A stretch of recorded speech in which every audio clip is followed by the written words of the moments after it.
जयपुर कटिकटा पूर्त विभाग रास्तार 0 किलोमीटर रे महानदी प्रवाहित।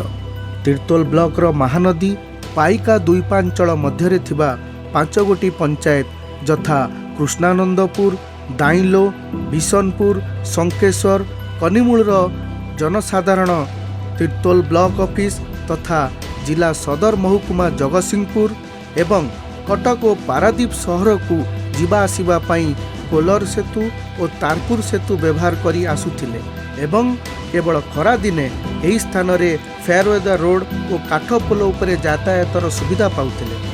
2014 मसीह रे डॉक्टर राजश्री मल्लिक तिर्तोल विधायिका प्रार्थीनी भावे तांकर निर्वाचनी ग्रस्त रे आसीथिबा समय रे दुईपांचलर बहु जनसाधारण तांकर 20 रु 30 वर्षर स्वप्न एही जयपुर कटिकटा सेतुर आवश्यकता को उपस्थापन करथिले। डॉक्टर राजश्री मल्लिक एही सेतुटी निश्चित भावे कराइबे बोली प्रतिश्रुति देवा सहित विधायिका जीवन आरंभ ही अहरह चिंता करी एही सेतुर स्थान परिदर्शन जगतसिंहपुर जिला और केन्द्रापड़ा जिला को संजोग होउथबा समस्त तथ्य को आधार करी डॉक्टर राजश्री मल्लिक 2015 रे एक हाथ तैयारी नक्शा और गूगल मैप तैयारी करी माननीय मुख्यमंत्री श्रीयुक्त नवीन पट्टनायक को साक्षात करी एही सेतु निर्माणर प्रस्ताव उपस्थापन करथिले।